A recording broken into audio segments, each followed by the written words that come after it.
This time they brought everything. 3,000 warships emerged from FTL at the edge of the solar system, blocking out the stars with their mass. It was the largest military fleet ever assembled in galactic history. Supreme Overlord Krenthax stood on a new flagship, the Infinite Vengeance. His previous ship had been too damaged to repair. Scars covered his gray skin, reminders of humanity's defiance. Those scars burned with humiliation and rage. "Today we erase our shame," Krenthax announced to his fleet.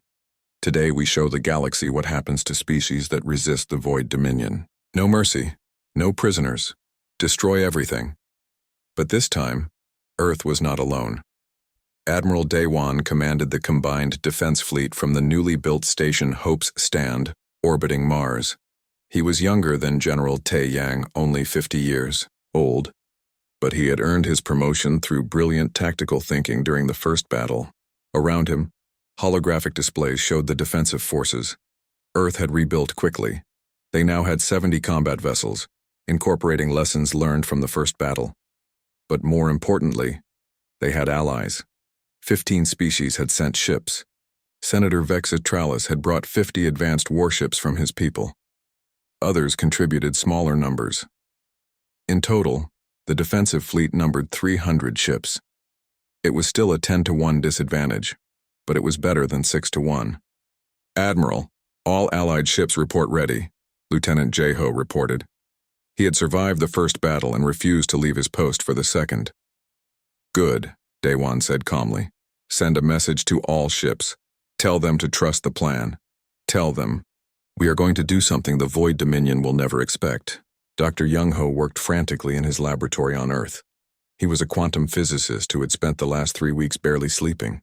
In his hands was a device that might change everything. A quantum disruption field generator. "Will it work?" Engineer Baum asked, watching over Young-ho's shoulder. "In theory, yes," Young-ho replied, making final adjustments. "The Void Dominion uses quantum-linked AI systems to coordinate their entire fleet. All 3,000 ships share tactical data instantaneously. It makes them incredibly efficient. But if we can disrupt that quantum link..." "They lose coordination," Baum finished. "Exactly. They will fall back on local control. Individual ship captains making decisions. It will slow them down significantly." "And if it does not work?" Young-ho smiled grimly. "Then we all die slightly faster than planned." The Void Dominion fleet advanced slowly, cautiously. They expected traps. They expected ambushes. What they got was stranger. The human fleet did not attack. Instead, they retreated, pulling back toward Mars. The Allied ships followed the human lead, maintaining defensive formation. Krenthax was suspicious. "Why are they running? Is this a trap?" "Sensors show no hidden forces," his tactical officer reported. "They are simply retreating." "They are afraid," Krenthax decided. "Good. Chase them down. Destroy them all." The Void Dominion fleet accelerated, eager for vengeance. They moved past the asteroid belt, past Earth's moon, closing in on Mars. They did not notice the small satellites humans had positioned throughout the battle space. They did not recognize them as weapons because they were not weapons, they were quantum field generators. "Now!" Admiral Daewon shouted. Dr. Young-ho activated his device. All across the solar system, the satellites came online simultaneously. Quantum fields overlapped, creating interference patterns that disrupted faster than light communication. The Void Dominion's shared tactical network collapsed instantly. 3,000 ships suddenly lost coordination. Captains, who had relied on AI guidance for their entire careers, found themselves making decisions manually. Formation patterns broke down. Communication became confused. Ships that had moved as one organism now moved as 3,000 individuals. "All ships, attack now," Daewon commanded. The human and allied fleet turned and charged. They had trained for this moment. Every captain knew their role. They had practiced operating without quantum links, communicating through old-fashioned radio and laser signals. It was slower, but it worked. The battle became chaos, exactly what humans excelled at. Captain Hyun-sik, recovered from his injuries and commanding a new ship, led a strike team directly at the enemy flagship. 15 ships moving in a tight formation that would have been suicide in coordinated warfare. But the Void Dominion ships could not respond fast enough. Their captains were still trying to understand what was happening. "Target the Infinite Vengeance," Yun-Sik ordered. All weapons concentrated fire. His ships unleashed everything: railguns, missiles, lasers, plasma cannons. The enemy flagship's shields held, but barely. Yun-Sik's ships were already moving, circling around for another pass. Fleet Master Zaros, commanding the Allied ships from Vexatralis' species, saw how the humans fought and adapted quickly. All Allied vessels follow human tactical patterns, break formation and attack independently. His crews struggled at first. They were trained for organized warfare, but they learned fast, watching how human ships turned unpredictability into an advantage. Soon, alien crews were executing maneuvers they had never imagined. Commander Sang-Mi had survived the first battle by pure luck. Now she led a new fighter squadron, training pilots from multiple species in human tactics. Remember their targeting. Computers cannot track random movement. Dance people, make them miss. Fighters from 5 different species followed her lead, weaving through enemy fire in patterns that no computer could predict. They hit and ran, never staying in one place, always moving. The Void Dominion point defense systems could not keep up. On the Infinite Vengeance, Krenthax watched his perfect fleet fall apart. His ships were bumping into each other without AI coordination. Captains were making mistakes, overcorrecting, freezing in confusion. The humans and their allies exploited every error. "Restore the quantum network," Krenthax roared. "We cannot, Overlord. The interference is too strong. We would need to destroy the source, then find the source and destroy it." But the satellites were small, numerous, and spread throughout the entire battle space. Destroying them all would take hours the Void Dominion did not have. Admiral Day-Wan watched the battle unfold with satisfaction. The quantum disruption was working better than hoped. Now came Phase 2. All ships, execute boarding actions. Human Marines in armored suits launched from ships, attaching to enemy hulls with magnetic clamps. They cut through airlocks and flooded into Void Dominion vessels. Close quarters combat, hand-to-hand fighting. Something galactic warfare had not seen in 10,000 years. The Void Dominion soldiers were not ready. They were trained for long-range combat, pushing buttons and firing energy weapons from safe distances. They had never faced an enemy who brought knives and rifles into tight corridors. They had never fought soldiers who trained in brutal hand-to-hand combat. Human Marines swept through ship after ship. Fleet Master Zaros, watching the boarding actions, felt a cold chill. "These humans are terrifying in close combat. Remind me never to fight them on a planet." But some of his soldiers volunteered to join the boarding actions. They wanted to learn. They wanted to understand how humans fought when technology was stripped away, and only skill and determination mattered. Captain Hyun-Sik led a team onto the Infinite Vengeance itself. They fought through corridors, taking casualties but always advancing. Krenthax's elite guards were formidable, but they had never faced humans before. They did not know how to handle an enemy who used grenades in enclosed spaces, who fought with knives when ammunition ran out, who kept fighting even when wounded. Hyun-Sik found Krenthax on the bridge, surrounded by his command staff. The Supreme Overlord raised his weapon, but Hyun-Sik was faster. A single shot from a railgun pistol, and Krenthax fell. "Tell your fleet to surrender," Hyun-Sik said to the second officer. "This battle is over." The officer looked at the humans, at their armor scorched and dented, at their weapons still ready. He looked at Krenthax's body. He thought about the impossible victory humans had achieved twice now. And he gave the order. Across the battle space, Void Dominion ships powered down weapons and requested terms of surrender. The battle had lasted 6 hours. The Void Dominion had lost 800 ships destroyed and another 1,000 damaged.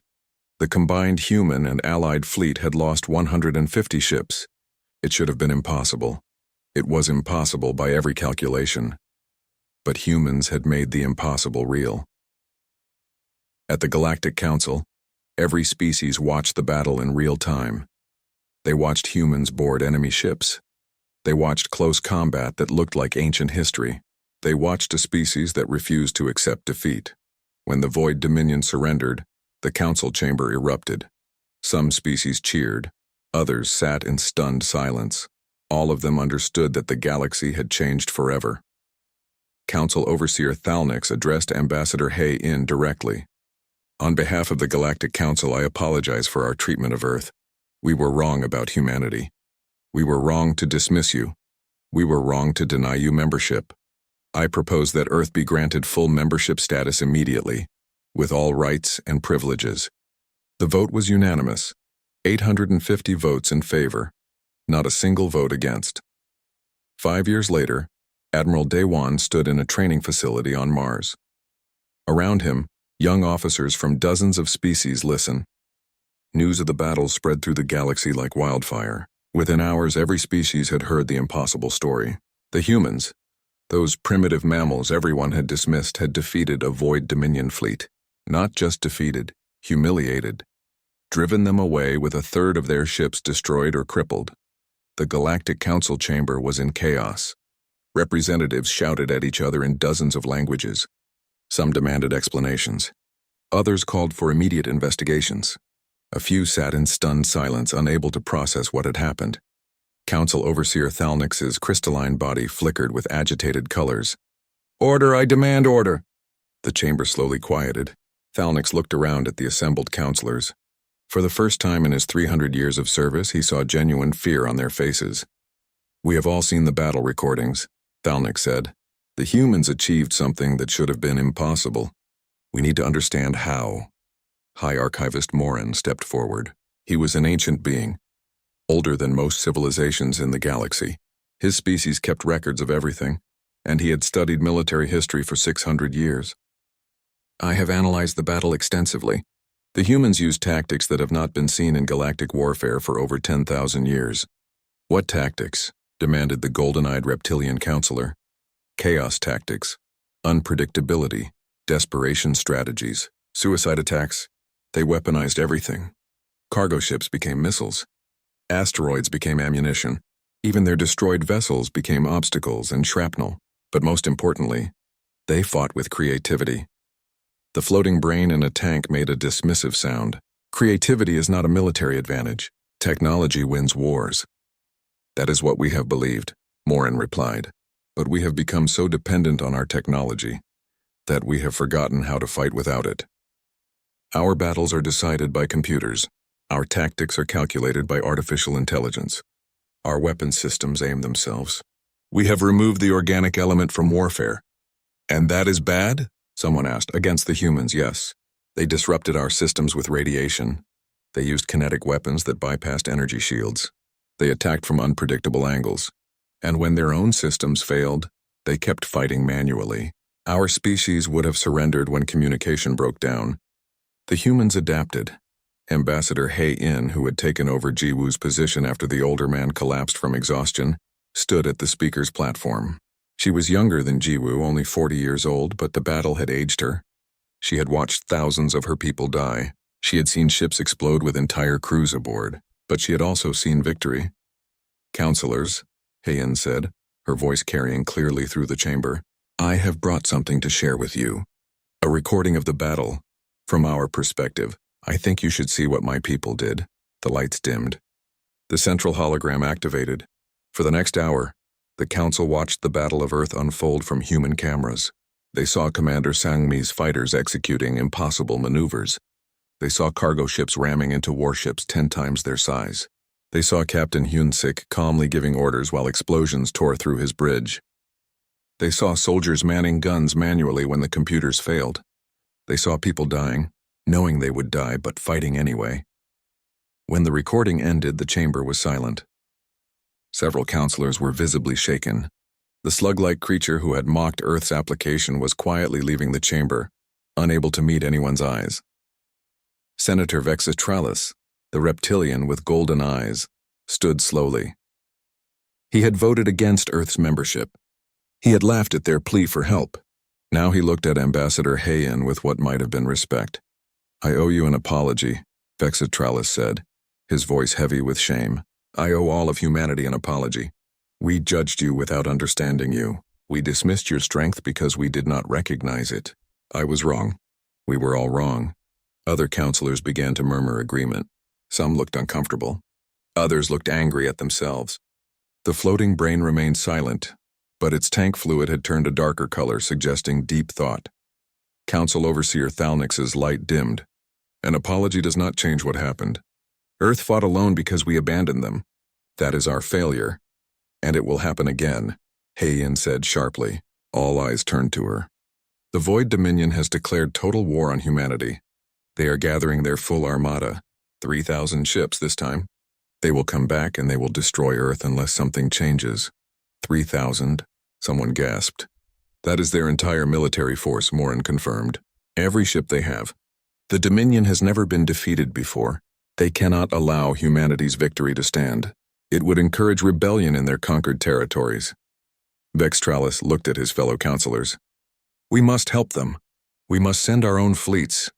That would violate the Dominion's territorial claims, another counselor protested. Then change the law. Vextralis roared. We wrote these laws. We can rewrite them. What good is galactic law if it protects conquerors and abandons the brave? Arguments erupted again. Some counselors agreed with Vextralis. Others worried about setting precedents. Still others feared the Void Dominion's retaliation. The chamber devolved into shouting matches and heated debates. Ambassador Heian watched it all with growing frustration. She had come here seeking help, but the council was more interested in protecting their laws than protecting people. Finally, she had enough. Silence, Heian shouted, her voice amplified by the speaker system. The chamber quieted. I came here to ask for help. I came here to plead for Earth's protection, but I realize now that I was asking the wrong question. What do you mean? Thalnix asked. I should not be asking you to protect Earth, I should be asking you to protect yourselves. Because if the Void Dominion destroys humanity, what message does that send? It tells every aggressive empire in the galaxy that they can do whatever they want. It tells them the Galactic Council is weak. It tells them there are no consequences for conquest. She paused, letting her words sink in. But more than that, it tells them that raw strength matters more than courage. That technology matters more than spirit. That being advanced means you never have to face a real challenge. Is that the galaxy you want to live in? The chamber was silent. Every counselor was thinking about her words. Heian continued, her voice passionate. My people proved something yesterday. We proved that determination matters, that courage matters, that even the weakest can stand against the strong if they have something worth fighting for. If you let the Void Dominion wipe us out, you are saying that does not matter. You are saying might makes right. You are saying the strong should never be challenged. She looked around the chamber, meeting eyes with as many counselors as she could. But I do not think you believe that. I think you are afraid. I think you have been comfortable for so long that you have forgotten what it means to take a risk. Well, let me tell you something about humans. We are terrified. We are outmatched. We are probably going to lose. But we are going to fight anyway.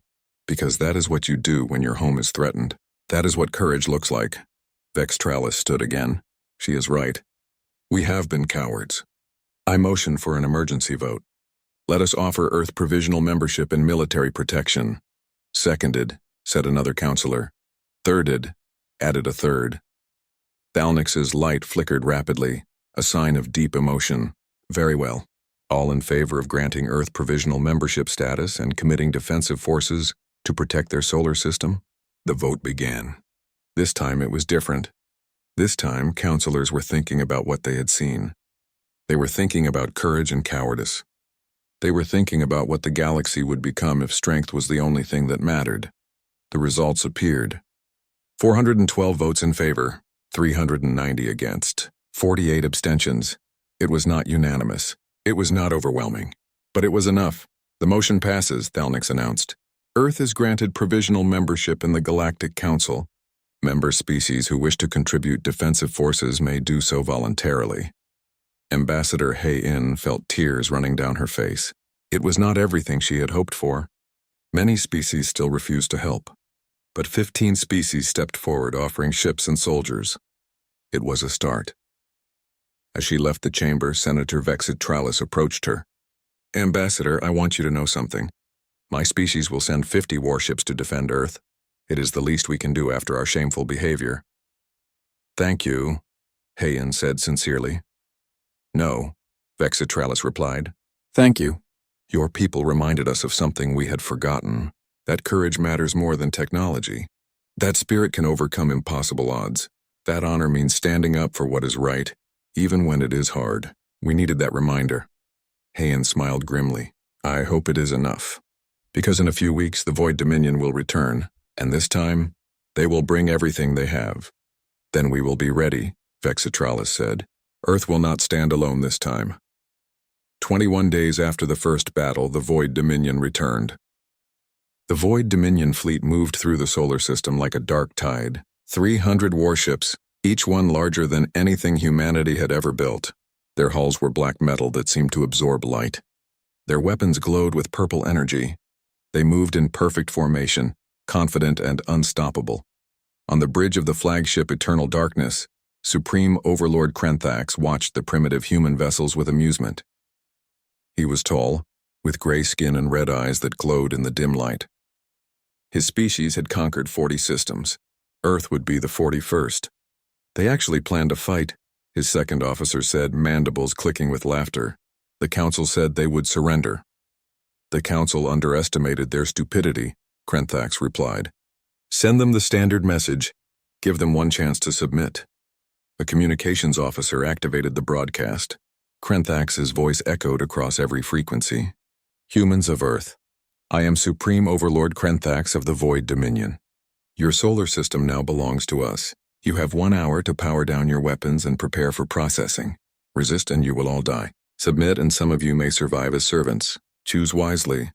On the resolution, General Taiyang listened to the message. Around him, his crew waited for orders. He could see fear on their faces, but also determination. They knew the odds.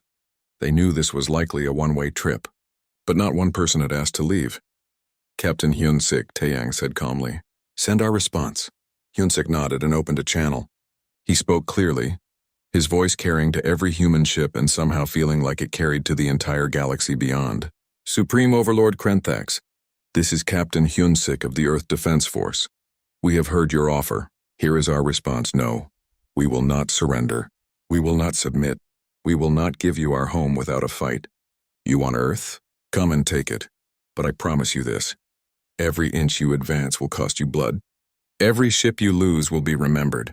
And when this is over, the galaxy will know that humanity does not bow. Silence followed. Then Krenthax's laughter echoed across the channel. Brave words from dead men. Very well, you have chosen extinction. Begin the attack. The Void Dominion fleet surged forward, their weapons charged, purple energy building to devastating levels. They expected the human ships to scatter or flee. Instead, the humans did something unexpected. They charged forward, all ships full speed. Taiyang shouted. Execute Pattern Delta. The 50 human vessels accelerated directly toward the enemy fleet. It looked like suicide. The Void Dominion ships opened fire, energy beams tearing through space. 3 human ships exploded immediately, but the rest kept coming now, Taiyang commanded. The human ships scattered in random directions, breaking every rule of formation combat. The Void Dominion targeting computers struggled to track them. They were programmed for organized battle patterns, not chaos. Several shots missed completely. Commander Sang Mi led her fighter squadron between 2 massive enemy warships. The fighters were tiny, barely 20 meters long, but they moved like angry hornets. Her pilots were the best humanity had, trained for atmospheric combat where split-second decisions meant life or death. Targeting their shield generators, Sang Mi called out, Fire railguns on my mark! The fighters released their weapons. Solid metal projectiles accelerated to incredible speeds. They were not sophisticated. They were not elegant. They were chunks of tungsten moving at a significant fraction of light speed. The alien shields flickered and sparked. They were designed to stop energy weapons, not kinetic impacts. Several generators overloaded, shields weakening on targets 7 and 8. A sensor officer reported, all ships concentrate fire. Taiyang ordered. The human fleet unleashed everything they had. Missiles, lasers, plasma cannons, and more railgun rounds. The concentrated firepower found the weak points in the shields. 2 Void Dominion ships exploded in brilliant fireballs. Krenthax stared at the tactical display in shock. Impossible. They destroyed 2 ships? How? They are using primitive kinetic weapons, his tactical officer reported.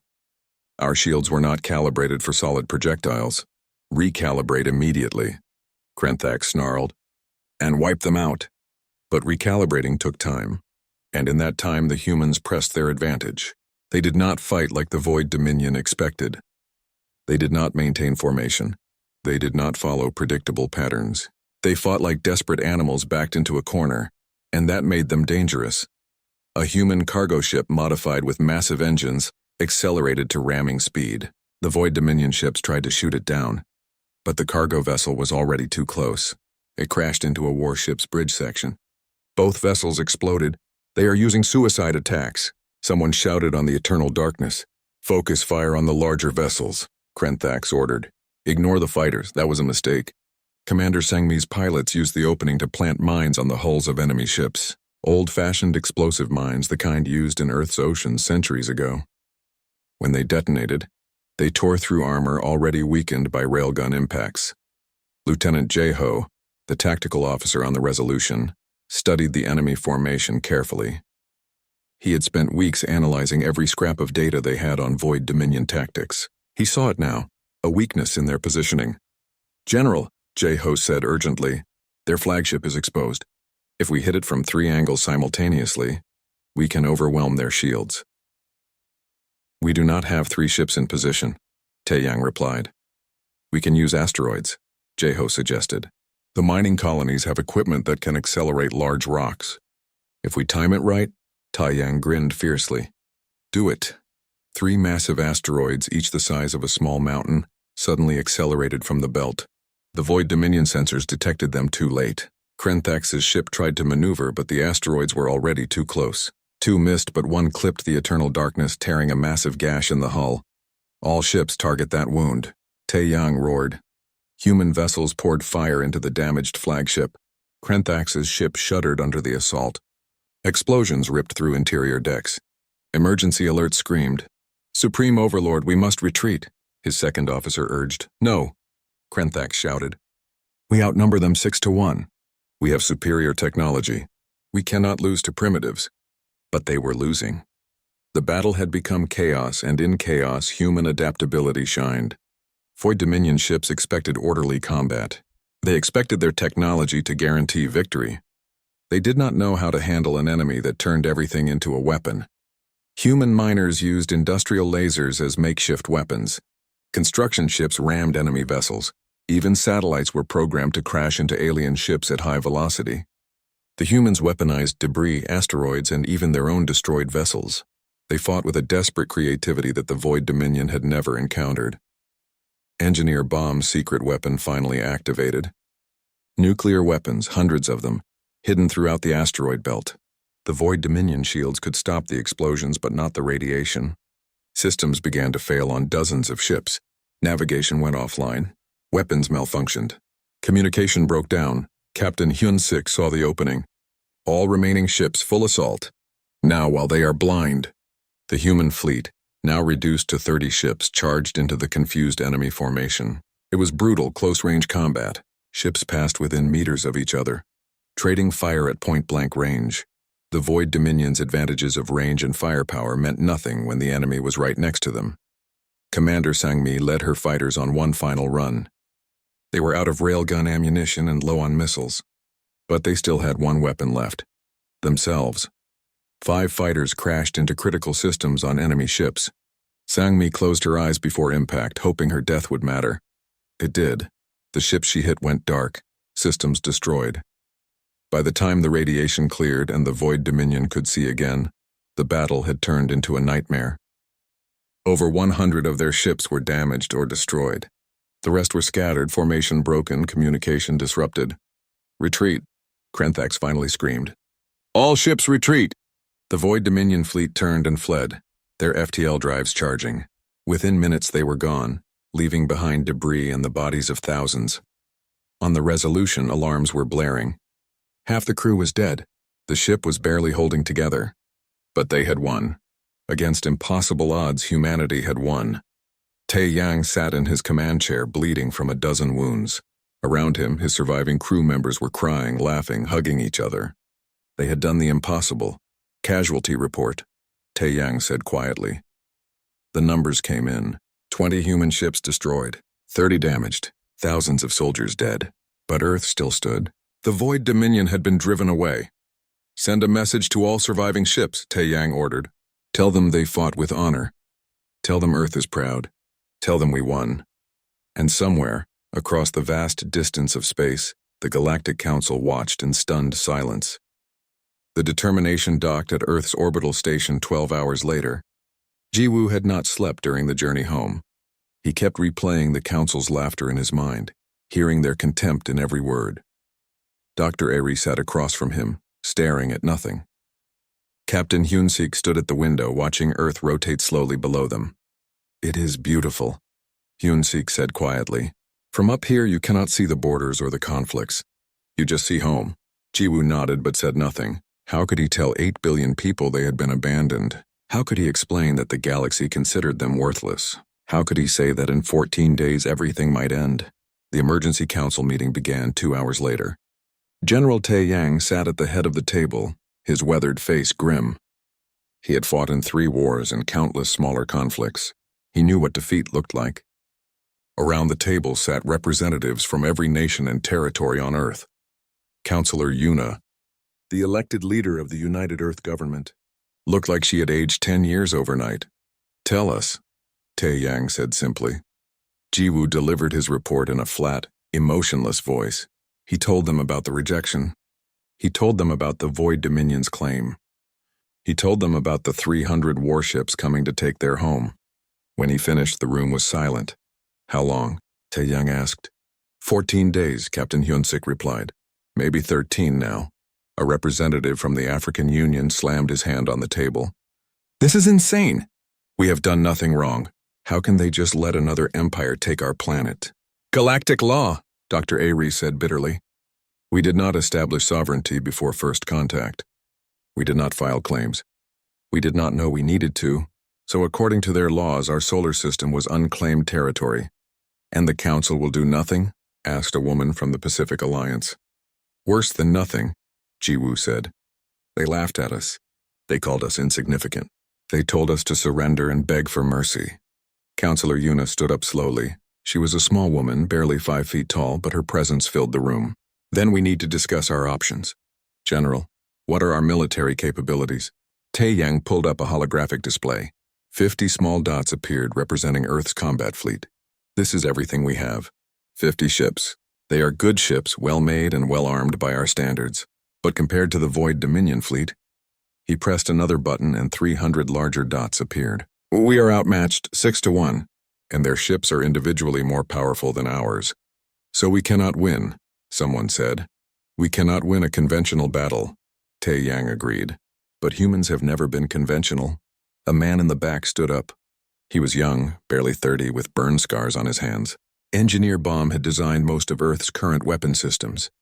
"I have been working on some experimental projects, things we thought were too dangerous or too unpredictable to use. But if we are facing extinction anyway..." "What kind of projects?" Tae-Yang asked. Baum pulled up his own display. "The aliens use energy shields that can stop almost any weapon. But their shields are designed for predictable attacks. Missiles, lasers, plasma weapons. All things they have seen before. What if we use things they have never seen?" "Like what?" Dr. Ari leaned forward, interested. "Kinetic weapons. Old-fashioned, simple, fast-moving chunks of metal. Their shields are designed to stop energy, not mass.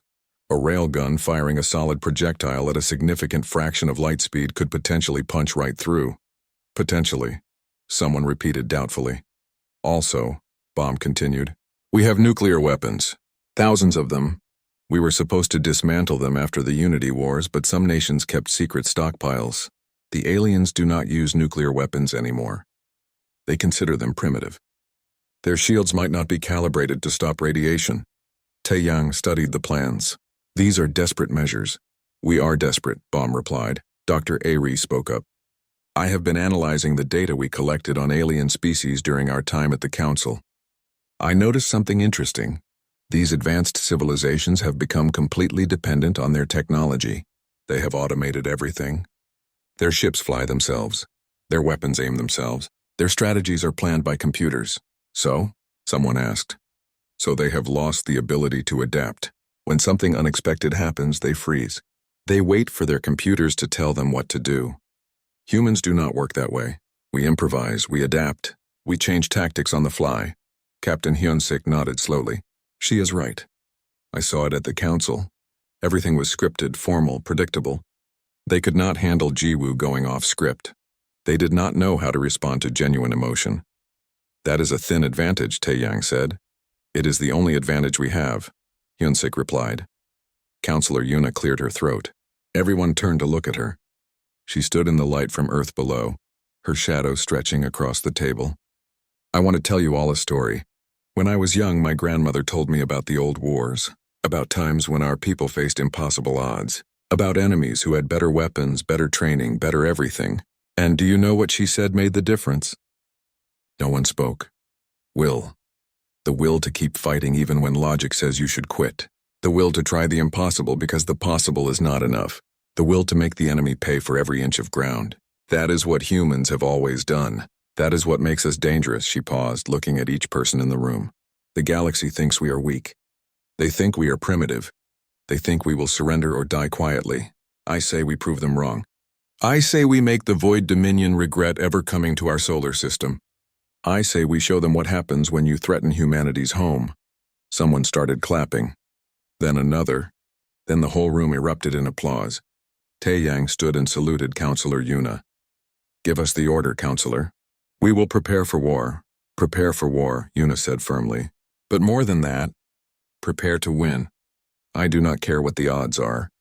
I do not care what the galaxy thinks. We are going to defend Earth, and we are going to make sure everyone knows humanity does not go quietly into the night. The meeting dissolved into rapid planning. Engineer Bomb started coordinating with weapons manufacturers. Dr. Airy began analyzing alien weaknesses. General Taeyang split the fleet into tactical groups. Everyone had a job. Everyone had a purpose. Jiwoo found Captain Hyun-sik standing alone by the window again. Do you think we can really do this? Jiwoo asked. Hyun-sik was quiet for a moment. Honestly, the logical part of my brain says no. We are outnumbered, outgunned, and fighting an enemy with technology centuries ahead of ours. But logic is not everything. I have seen humans do impossible things before. I have seen soldiers hold positions they should have lost. I have seen engineers fix problems that should have been unfixable. I have seen ordinary people become heroes when everything was on the line. That is not really an answer, Jiwoo said. Hyun-sik smiled grimly. Then here is my answer. I do not know if we can win, but I know we can make them bleed. I know we can make them hurt. I know we can show the galaxy that humanity is not some weak species to be pushed around. And if we are going to die, we are going to die standing up, fighting back, making them pay for every human life they take. That will have to be enough, Jiwoo said. Over the next 13 days, Earth transformed. Every factory switched to war production. Every shipyard worked around the clock. Every scientist contributed ideas. Every soldier trained harder than they ever had before. Old weapons were brought out of storage. New weapons were built from desperate plans. Civilians volunteered for defense forces. Cities prepared evacuation plans, and every night, people looked up at the stars and wondered if they would live to see another sunrise. General Taeyang stood on the command deck of the flagship Resolution as the countdown reached its final hours. Around Earth, 50 human ships took their positions. In the asteroid belt, thousands of mines waited silently. On the moon, railgun batteries pointed toward the outer system. It was not enough. It would never be enough, but it was everything humanity had. General, a sensor officer called out. We have contact. Multiple FTL signatures detected at the edge of the solar system. How many? Taeyang asked, though he already knew the answer. 300 ships, sir. The Void Dominion fleet has arrived. Taeyang took a deep breath. Send the message to all ships. Tell them to prepare for battle. Tell them that Earth is counting on them. Tell them that the galaxy is watching. He paused, then added, and tell them to show these aliens what humans are made of. The massive council chamber floated in space like a jewel among the stars. Ambassador Jiwoo stood at the center of the circular room, looking up at hundreds of alien faces staring down at him. Some had multiple eyes, others had none at all. Some breathed gases he could not even name. They were all watching him with the same expression. Contempt. Jiwoo had spent 30 years preparing for this moment. He had learned 17 alien languages. He had studied galactic history, politics, and culture. He had dedicated his entire life to bringing Earth into the galactic community. Now, standing in front of the council, he realized none of it mattered. They had already decided Earth was worthless. The crystalline being at the highest seat shimmered with inner light.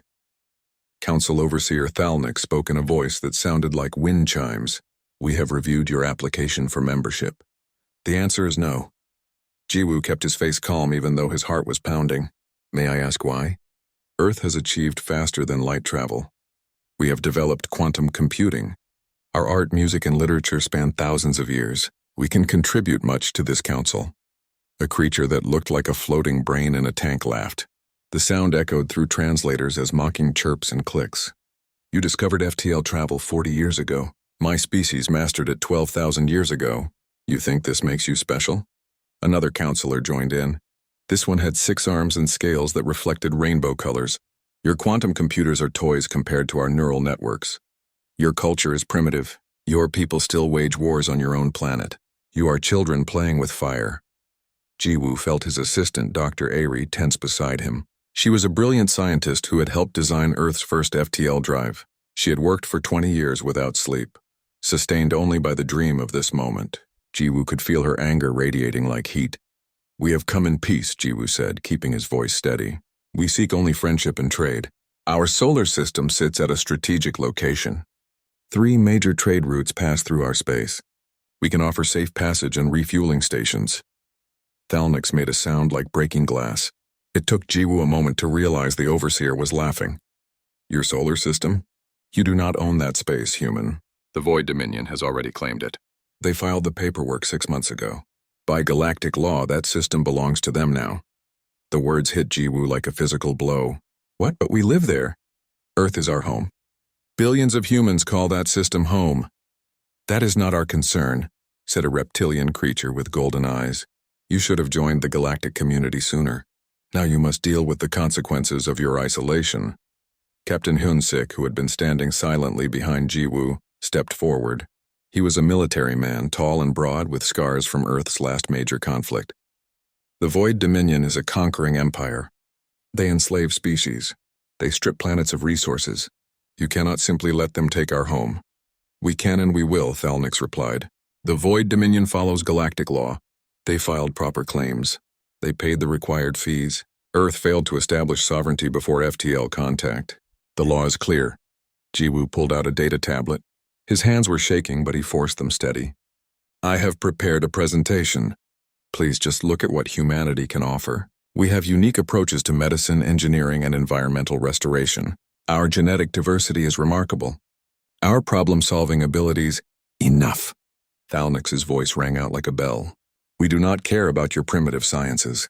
We do not care about your genetic makeup. We do not care about your problem-solving. You are a young species that has nothing we need.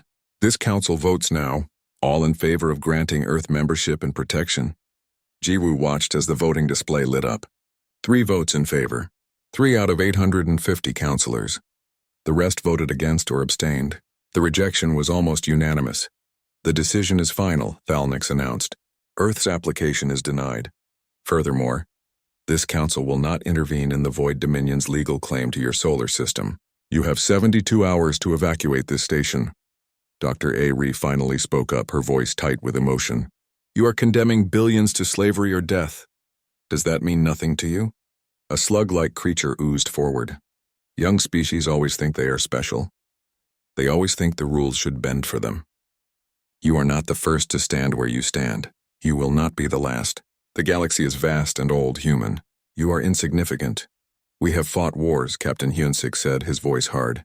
"We have survived ice ages, plagues, and disasters that would destroy lesser species. We have reached for the stars despite every obstacle. That counts for nothing?" "It counts for exactly what it is," replied the golden-eyed reptilian. "Unremarkable. Every species does these things.